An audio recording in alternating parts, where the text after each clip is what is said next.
Happy evening all of you. I am professor Anant Kumar. आज फिर से कल मैच है एशिया कप का, इंडिया वर्सेस श्रीलंका।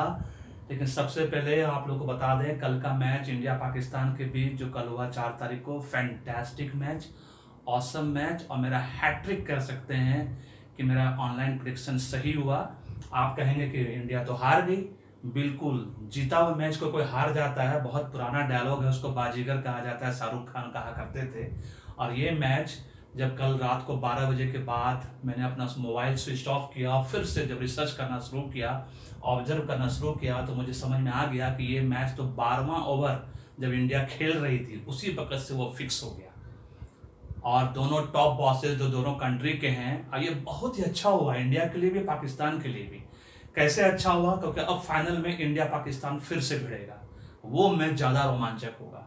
पहला। दूसरा, पाकिस्तान के जीतने से एक फायदा हुआ कि पाकिस्तान भी अब बोल सकता है कि हम इंडिया के बराबर हो गए, 1-1 हो गया।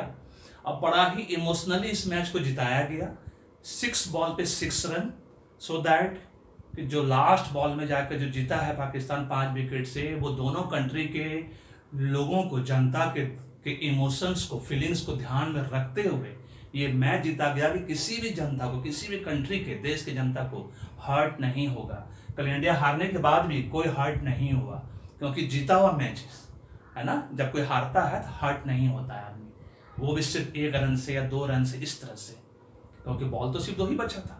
वेरी सिंपल, लास्ट मोमेंट जाकर विकेट गिर गया, है ना। मेरा कैलकुलेशन गलत नहीं था, मेरा कैलकुलेशन एकदम सही था, क्योंकि इंडिया ने जिस तरह से रन बनाना शुरू किया था, 12 का एवरेज था, आप लोगों ने खुद देखा था। उसका वो 11 का हुआ, 10 का हुआ, फिर 11वां ओवर में इंडिया 100 रन बना चुकी थी। अब पाकिस्तान का एकदम उल्टा हुआ, 13वां ओवर में जाकर उसने 100 रन बनाया था। उन्होंने शुरुआत स्लो की, अब बाद में जाके वो उस लक्ष्य तक पहुंच गए, क्योंकि पाकिस्तान कोई भी लक्ष्य को प्राप्त कर सकता है, वो इतनी मजबूत टीम है। उसको अब 250 रन बना के दे दीजिए, पाकिस्तान टीम 250 रन बना लेगी आपके लिए, वेरी सिंपल। और 6 बॉल में 6 रन नहीं बनेगा, ऐसा होता है कहीं, वो भी पाकिस्तान के साथ? सवाल ही नहीं पैदा होता। तब मैंने जब कल ऑब्जर्व किया, 1 घंटे तक बैठ के सारा देखा फिर से, तब समझ में आया कि ये मैच ऊपर के टॉप बॉसेस ने जानबूझकर इंडिया को हारने के लिए कहा, और इंडिया हारी। अब बहुत अच्छा हुआ दोनों देश के लोगों के लिए भी, पाकिस्तान के लिए भी, क्योंकि इंडिया अगर कल जीत जाती लगातार पाकिस्तान के साथ, तो आज 48 घंटे तक इंडिया के सारे प्लेयर सिर्फ दारू पी रहे होते थे, है ना, और क्या क्या काम कर रहे होते थे भगवान मालिक है, ड्रग्स ले रहे होते थे, और कल श्रीलंका के साथ भी हारती और फाइनल में भी हारती था। Very simple. लेकिन अब ऐसा नहीं होगा, अब इनको समझ में आ गया कि मैच को कभी भी हारना पड़ सकता है और जीतना पड़ सकता है, according to the top bosses, है ना। वो हमें हमेशा ध्यान में रखना पड़ता है, इनको भी ध्यान रखना पड़ता है। तो जो होता है अच्छे के लिए होता है। अब फाइनल मैच में अब हम फिर से पाकिस्तान के साथ भिड़ेंगे, और वो मैच सबसे ज़्यादा रोमांचक होगा, एकदम हार्ट अटैक वाला मैच होगा। जैसे कल हुआ, लास्ट बॉल तक हम लोग मैच देखते रहे कि अब क्या होगा, अब क्या होगा। मुझे तो पता ही था कि अब क्या होगा, क्योंकि वो ऑब्जर्वेशन मैंने 12वां ओवर में ही कर लिया था स्टार्टिंग में, लेकिन मुझे विश्वास नहीं हुआ कि ऐसा किया जा सकता है। But finally very good match, awesome match, fantastic match. और मेरा 6ठा प्रेडिक्शन भी ऑनलाइन सही हुआ, 8 प्रेडिक्शन के साथ साथ। चलिए अब बताते हैं, देखते हैं कल का प्रेडिक्शन सही होता है कि नहीं होता है। और मुझे लगा था कि मेरा लूसो ग्रेड एनालिसिस को मैं अप्लाई किया था कल, उसकी वजह से मैं कंफ्यूज हो गया, लेकिन नहीं, वो एनालिसिस एकदम सही था। हमारे एक क्लाइंट थे, उन्होंने रात को मैसेज किया था, तो मैंने कहा था उनको कि लूसो ग्रेड एनालिसिस ने कंफ्यूज कर दिया, लेकिन जब बाद में मैंने एनालिसिस किया, नहीं, मैं एकदम सही था, मेरा प्रेडिक्शन सही था, मेरा कैलकुलेशन सही था। हाँ, जीत को बोलते हैं ना, जीत कर हारने वाले को फिर हारा नहीं कहते। Very simple, it's very good, दोनों कंट्री के लिए बहुत अच्छा हुआ। अब दोनों बराबर इक्वल है। अब इंडिया में ओवर कॉन्फिडेंस नहीं रहेगी, अब पाकिस्तान में ओवर कॉन्फिडेंस नहीं रहेगा, क्योंकि उनको जिताया गया है, इस बात को उनको ध्यान रखना है। चलिए वेरी नाइस। अब पाकिस्तान खूब अच्छा खेलेगा, सबको हराते हुए पहुंचेगा फाइनल में, इंडिया भी अब सबको हराते हुए फाइनल में पहुंचेगा। चल देखते हैं इसके बारे में कैसे होता है। लेकिन इसके बताने से पहले आपको बता दें, कल श्रीलंका के साथ मैच है। श्रीलंका का कंट्री नंबर 9 आता है, इंडिया का 3 आता है। सबसे इंपॉर्टेंट बात, इससे पहले कि मैं ये डिस्कस करूं, जो लोग पहली बार आए हैं इस वीडियो पे, 6 rules of occult science. Occult मतलब गुप्त, साइंस मतलब विज्ञान। गुप्त विज्ञान का मतलब होता है जब ब्रह्मांड, यूनिवर्स में जो कॉस्मिक एनर्जी है, पॉजिटिव नेगेटिव, उसमें से पॉजिटिव एनर्जी को ढूंढ के अपने लिए अनुकूल बनाना, सो दैट कि हमारा भाग्य रॉकेट की तरह आगे बढ़े, जीवन में हम तरक्की करें, ग्रोथ, इंप्रूवमेंट, डेवलपमेंट हमारे जीवन में आए। That is occult science. और वहाँ नॉलेज दे देंगे तो ऑकल्ट गुप्त ज्ञान हो जाएगा। तो गुप्त ज्ञान कौन देता है? न्यूमरोलॉजिस्ट देता है, एस्ट्रोलॉजर देता है, पामिस्ट देता है ना, आजकल टैरो कार्ड रीडर है, और भी बहुत सब लोग हैं। इसका मतलब यह है, पहला पॉइंट ये कहता है कि अगर आप मेरा वीडियो देख रहे हैं और आपको मैंने कंफ्यूज नहीं किया, इसका मतलब वो लॉजिक है, और लॉजिक है तो मैजिक है। Very simple. हम एस्ट्रोलॉजर न्यूमरोलॉजिस्ट जो भी हैं, गॉड मैजिशियन नहीं है। गॉड मतलब भगवान, मैजिशियन मतलब जादूगर। हम एक डॉक्टर की तरह हैं। जिस तरह से डॉक्टर के पास आप बीमारी लेके जाते हो, कभी आप देखो किसी को कि जो स्वस्थ है वो डॉक्टर के पास जाता है, डॉक्टर साहब मुझे बीमार कर दीजिए, बिल्कुल नहीं जाता है। आज अगर आप वीडियो देख रहे हो, न्यूमरोलॉजी एस्ट्रोलॉजी का कुछ सीखने की कोशिश कर रहे हो, जानने की कोशिश कर रहे हो, तो इसका मतलब है कि कहीं ना कहीं कोई प्रॉब्लम, समस्या आपके पास है, कहीं ना कहीं बाधाएं आ रही है, डिफिकल्टी आ रही है, पैसा रुक रुक के आ रहा है, डेली नहीं आ रहा है, बैंक बैलेंस घट रहा है, बहुत सा प्रॉब्लम हो रहा है। इसलिए मैं हमेशा कहता हूँ, मेरे से नाम चेंज करा लो, लेडी आचार्य जी से कुंडली बनवा लो, एक बार जान लो कि कौन सा ग्रह कारक है, मारक है, उच्च का है, नीच का है, बलवान है, सारा भाग्य को सही करवा लो, पूरा फैमिली मेंबर का। That is very important. जिस तरह से डॉक्टर बीमारी के हिसाब से इंजेक्शन देता है, टैबलेट देता है, सिरप देता है, उसी तरह से हम उपाय बताते हैं। इसलिए हम डॉक्टर की तरह हैं, भगवान नहीं है, मैजिशियन नहीं है। हमारा 80-20 प्रेडिक्शन होता है। क्रिकेट में तो अभी तीनों का तीनों हैट्रिक हो गया, 100% प्रेडिक्शन सही हो गया, लेकिन 80-20 ही होता है, टू वेरी फ्रैंक। ये सब गॉड्स ग्रेस, जो भी हुआ सब ऊपर वाले की कृपा से, हमारे राधा कृष्ण की वजह से, है ना। इनको मैं बहुत मानता हूँ, इनकी वजह से हुआ। इनके रूप में जितने भी देवी देवता हैं, 33 टाइप के देवी देवता है, सबको मैं राधे माँ के रूप में सारे माँ को, और कृष्णा के रूप में सारे पिता को मैं मानता हूँ। उन्हीं का आशीर्वाद से आज मेरा सारा प्रेडिक्शन इतने सालों से सही हो रहा है। उन्होंने जो दिमाग दिया उसको मैं परमुटेशन कॉम्बिनेशन में यूज करके बताता हूँ। इसलिए 80-20, 80% सही हो सकता है, 20% गलत हो सकता है। सारे एस्ट्रोलॉजी न्यूमरोलॉजी का वीडियो जितना भी यूट्यूब पे या कहीं भी आप देखते हो, सब मेडिसिन शॉप में रखे हुए उन दवाइयों की तरह है, जिसको बिना डॉक्टर के प्रिस्क्रिप्शन के आप नहीं खा सकते। मतलब अपने से दिमाग नहीं लगाना, अपना नाम को करेक्ट करने की कोशिश नहीं करना, अगर आपको नॉलेज नहीं है तो। 24 साल से हम लोग पढ़ रहे हैं, है ना, तब जाके हम लोग अब सही एक्यूरेट प्रेडिक्शन कर पा रहे हैं। आज 5 सालों से, है ना, 8 सालों से 8 प्रेडिक्शन हो चुका है। ये लगातार 6th प्रेडिक्शन ऑनलाइन एकदम सही हो चुका है। उसके पहले कितना हम लोगों ने कितना पढ़ाई की, 50 से ऊपर बुक्स हम लोग पढ़ चुके हैं, इसीलिए उस बात को ध्यान रखना है।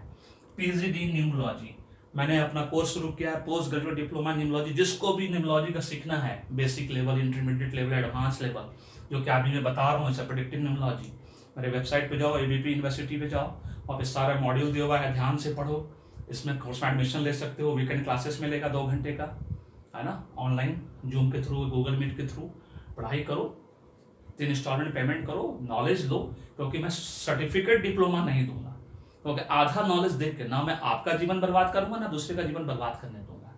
दैट इज ऑकल्ट साइंस का रूल है, गुप्त विज्ञान का ये भी रूल है, किसी को आधा ज्ञान नहीं दो और ना ही उसको दूसरे को देने दो, नहीं तो दोनों बर्बाद होंगे और आप उसके लिए कल्प्रिट समझ जाओगे, मैं उसके लिए दोषी समझा जाऊंगा। और सबसे इंपॉर्टेंट बात, find out honest occult master, ईमानदार आदमी कैसे ढूंढोगे न्यूमरोलॉजिस्ट के रूप में, एस्ट्रोलॉजर ग्रुप में। इसलिए मैंने लेडी आचार्य जी का नंबर दे दिया आप लोगों को, है ना, कि उनसे कुंडली बनवा के जान लो कि कौन सा ग्रह बलवान है आपका, नहीं है तो उनसे उपाय जान लो। She is the very honest lady. और मुझसे पूरा भाग्य चमका लो, सब कुछ लकी करवा लो, नाम चेंज, सारा हस्बैंड वाइफ, मम्मी पापा, अपना भाई बहन, सबका करवाओ। क्योंकि घर में एक आदमी का होगा नाम चेंज तो उससे फायदा नहीं होगा, दूसरा आदमी फिर से आपको ये हो जाएगा, पंगा हो जाएगा। सबका करवा कर रखो, दैट इज वेरी इंपॉर्टेंट। और एक चीज नहीं भूलना जीवन में सबसे इंपॉर्टेंट क्या है आज के डेट में, सफलता, 100% सफलता। वो कैसे आता है, पैसा से। पैसा 3 चीज में बटा हुआ है, कांस्टेंट पैसा आना चाहिए, रेगुलर पैसा आना चाहिए, और दोनों मिला के बैंक बैलेंस बढ़ना चाहिए। इसके लिए आपका नाम सही होना। Why numerology, why astrology, that is the reason. भाग्य को जान लो, डायरेक्शन जान लो, उसके हिसाब से टैलेंट लगाओ, देखो 100% सफलता आपके कर्मों में आएगा। अभी भी देर नहीं हुआ है, जल्द से जल्द करवा लो, ठीक है। चलिए बताते हैं कि एशिया कप कल कौन जीतेगा। India versus Sri Lanka. श्रीलंका का नंबर जैसा कि मैंने कहा 9 नंबर, वेरी फास्ट जिसको कह सकते हैं, वेरी फायरी नंबर एक्चुअली, है ना। 9 नंबर मार्स का मंगल ग्रह का नंबर है, एकदम फायर की तरह एकदम काम करता है। और इंडिया 3 नंबर जुपिटर का नंबर है, गुरुदेव हैं, है ना, सारे ग्रहों के देवताओं के गुरु हैं। तो मैच यार सेम टू सेम 6 है। 2022 तो हमेशा कॉमन ही रहेगा सबके लिए, ये तो किसी कीमत पर चेंज नहीं होगा। और जो लोकेशन है वो भी चेंज नहीं होगा, 5 नंबर दुबई इंटरनेशनल स्टेडियम जो है। लेकिन जब कंट्री का जो नंबर है दोनों का ऑलमोस्ट ऑलमोस्ट कह सकते हैं दोनों का 3-6-9 का कॉम्बिनेशन बहुत जबरदस्त बैठता है। इसका मतलब कंट्री का आपस में, इसलिए श्रीलंका के साथ हमारी हमेशा दोस्ती है, कभी लड़ाई झगड़ा नहीं होता है ना। पाकिस्तान से हमेशा होता है क्योंकि केतु देव है 7 नंबर का है, इसलिए केतु देव का मूड हमेशा स्विंग होता है। तो कभी दोस्ती होती है, कभी दुश्मनी होती है, कभी न्यूट्रल रहता है, एकदम पूरा साल भर ऐसे ही चलता रहता है। अब है कैप्टन का डेट ऑफ बर्थ है रोहित शर्मा का, 3 बार से आप देख ही रहे हैं, 3-5-35 ईयर्स का एज है उनका। और ये जो दासुन सनक या सन का कुछ नाम इनका है ना, दासुन सनक, हाँ, इनका 9/9/1991, मतलब 9-2-30 ईयर्स का एज है इनका। जबरदस्त इनका नंबर आ रहा है, वेरी नाइस है ना। कैप्टन का पर्सनल ईयर हमारा 4 है, इनका 6 है, 6 हमारा 2022 का भी है। मजेदार बात यह है जर्सी नंबर इस बार जो है 5 नंबर जर्सी भी इनको कल सूट करेगा इन लोगों को, क्योंकि कल 6 तारीख है। 5 और 6 न्यूट्रल नंबर है, वैसे तो गुड माना जाता है लेकिन न्यूट्रल नंबर के रूप में लिया जाता है। 3-6-9 तो करेगा ही करेगा, दोनों के लिए एकदम एक जैसा है, क्योंकि 9 नंबर उनका भी हो गया है।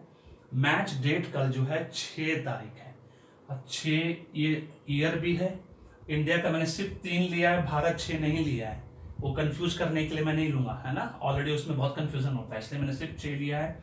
और ये 21 पे आता है, तो टोटल जोड़ के 3 नंबर। सब खेला इसी 2 नंबर पॉइंट पे होता है, 7 स्टेप और 7-8 स्टेप पे होता है ना। ये भी सेम टू सेम इनके लिए है। 9 नंबर है, आपको लग रहा होगा सब तो मैचिंग है, फिर दिक्कत कहाँ है, मैच तो ड्रॉ हो जाएगा ऐसा लग रहा है, क्योंकि कल का डे जो है ट्यूसडे, मार्स एकदम फायर नंबर जिसको बोलते हैं, और ये भी फायर नंबर। मजेदार बात क्या है, न्यूमरोलॉजी में क्या होता है, 2 सेम नंबर वाले एकदम न्यूट्रल हो जाते हैं, इसलिए कहा जाता है कि न्यूमरोलॉजी में सेम एक नंबर वाले को एक नंबर के साथ लव रोमांस नहीं करना है, 2 नंबर को 2 नंबर के साथ नहीं करना है, क्योंकि दोनों एक ही मेंटल लेवल पर रहेगा तो क्या होगा, दोनों में दोस्ती कभी नहीं रहेगी। कल संजोग से ट्यूसडे हो गया, ये भी 9 न्यूट्रल हो गया, 0 हो गया। अब इनका जितना 9-6 फिर बहुत अच्छा दोस्त हो गया, ये भी 9-6 बहुत अच्छा दोस्त हो गया, वेरी सिंपल है। तो अब जो इसका जो इन दोनों का जो है न्यूमरोलॉजी ग्रिड से और जो लूसो ग्रिड से जो निकाला है मैंने, उसके बेस पे जो इसका मैं कैलकुलेशन करूंगा, कल फिर से इंडिया को बैटिंग करनी है, सबसे पहला point that is very important, क्योंकि फर्स्ट 2 आवर्स इंडिया फिर से कल हो सकता है 10 ओवर में या 11 ओवर में 100 रन बना ले, कोई बड़ी बात नहीं, लेकिन कल 3-5-6-9 वाला जितना भी बैट्समैन दोनों तरफ का है सब अच्छा करेगा, सब अच्छा करेगा कल। लेकिन फिर से बॉलर का दिन है, कल फिर से बॉलर का दिन है। कल रन बनने का जो उम्मीद है वो मेरे हिसाब से जो इसका दोनों न्यूमरोलॉजी ग्रिड और लूसो ग्रिड को मैंने ये किया है, 140 से लेके 175 के बीच रन बनना चाहिए, 175 के मैक्सिमम, उसके बीच में या तो ओवर ही खत्म हो जाएगा या तो पूरा पारी ऑल आउट हो जाएगी। जैसे कल इंडिया 7 विकेट गिर गया 20 ओवर के अंदर, वेरी सिंपल।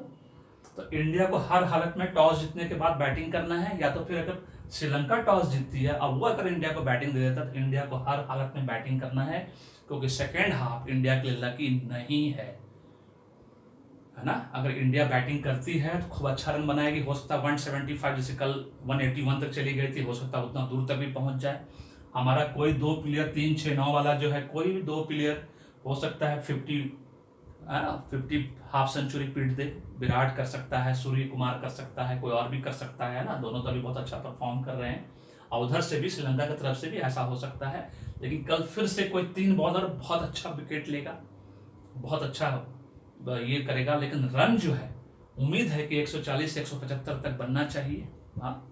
और फाइनली जो है इन 2 पॉइंट के बेस पे जो न्यूमरोलॉजी ग्रिड और लूसो ग्रिड के बेस पे आ रहा है, इतने सारे कॉम्बिनेशंस होने के बाद भी, फायरी एलिमेंट होने के बाद भी, इंडिया के जीतने की संभावना बहुत आसानी से है ना। वो इस पाकिस्तान का तरह स्ट्रगल नहीं है कि लास्ट ओवर में जाके होगा, ऐसा नहीं है, बहुत पहले मैच डिक्लेयर हो जाएगा कि इंडिया इस मैच को जीत रही है, ठीक है। तो ये सिंपल सा कैलकुलेशन मैंने आप लोग को बता दिया। इसके बावजूद कि श्रीलंका बहुत अच्छा नंबर होने के बावजूद भी सेम नंबर हमेशा न्यूट्रलाइज हो जाता है, तो जहां जहां भी सेम नंबर इनका आ रहा है वो सब न्यूट्रलाइज हो जाएगा इनका। लेकिन इंडिया के लिए 3-6-9 बहुत काम करेगा, क्योंकि 3 कहीं पे नहीं आता है इंडिया का, है ना, सिर्फ यहीं पे आता है, एक जगह पे आता है सिर्फ। लेकिन वो मैटर इसलिए नहीं करेगा क्योंकि इसका लूसो ग्रिड अलग आता है, इसका न्यूमरोलॉजी ग्रिड अलग बनेगा, है ना। न्यूमरोलॉजी ग्रिड आपको गूगल सर्च में कहीं नहीं मिलेगा, वो आज से 40-50 साल पुराने किसी किताब में था जो कि मैंने पढ़ा था, उसके बेस पे मैं ये सारा कैलकुलेशन करता हूँ। वो बड़ा सटीक ग्रिड है। संजोग से मेरे पापा बहुत अच्छे एस्ट्रोलॉजर थे, उनसे ही उनका ही बुक था जिसमें कि मैंने पढ़ा था। तो इसकी वजह से मैं ये कह सकता हूँ कि शायद कल फिर से पाकिस्तान वाला ऐसा नहीं होगा कि लास्ट ओवर में जाकर फैसला होगा। फैसला बहुत जल्द हो जाएगा हार जीत का, और रन बनने का जो उम्मीद है भाई, जितना मैंने बताया 140 से 175 तक बन सकता है। और इंडिया चूंकि अगर फर्स्ट हाफ में बैटिंग करती है तो हो सकता है 175 से ज़्यादा भी बन सकता है। यस, कल इंडिया के लिए 6 नंबर बहुत लकी साबित हो सकता है ना। 6-9 वैसे ही दोस्त है, ये लोग भी बनाएंगे, लेकिन सेकंड चूंकि इंडिया फर्स्ट बैटिंग करेगी, सेकंड हाफ में उतना बढ़िया नहीं है न्यूमोलॉजी ग्रिड एल्यूशन के हिसाब से कि इनका रन उतना बन पाएगा, इसीलिए इनका हारने का चांस बहुत ज़्यादा है। और बहुत अच्छे रेंज से हारने का चांस है इंडिया का, बहुत अच्छे रेंज से जीतने का चांस है। अब देखते हैं परम्यूटेशन कॉम्बिनेशन कितना फिट बैठता है। अभी तक तो तीनों हैट्रिक हो चुका है, तीनों, हाँ 6 का 6 ऑनलाइन प्रेडिक्शन मेरा सही हो चुका है, 8 ऑफलाइन हो चुका है। लेकिन 80-20 हमेशा 20% एरर हमेशा मान के चलिए कि कुछ भी लास्ट मोमेंट में हो सकता है अगर मैच फिक्स हुआ तो। लेकिन ये मैच फिक्स नहीं होना चाहिए, क्योंकि ऊपर के टॉप बॉसेस ने कल ही डिसाइड कर लिया होगा कि इंडिया पाकिस्तान को फाइनल में खिलाना है, इसीलिए कल ये इंडिया मैच जरूर जीतेगी, इसमें फिक्स होने का कोई चांसेस नहीं है। और आने वाले दिनों उधर से पाकिस्तान भी जीतेगी सारा मैच, इंडिया भी जीतेगा। और 11 सितंबर को फाइनल है, इंडिया पाकिस्तान दोनों खेलेगा, और 11 सितंबर मास्टर नंबर है, उसका एनालिसिस मैं उसी दिन बताऊंगा, एक दिन पहले क्या होगा। ओके देन, अगर वीडियो पसंद आ रहा है तो इसको लाइक करिए, सबके साथ शेयर करिए, मेरे चैनल को सब्सक्राइब करिए, और फीडबैक देना नहीं भूलिए। आप लोग फीडबैक नहीं देते हो, आपको कैसा लगा। Thank you so much, may God bless you, the happy day.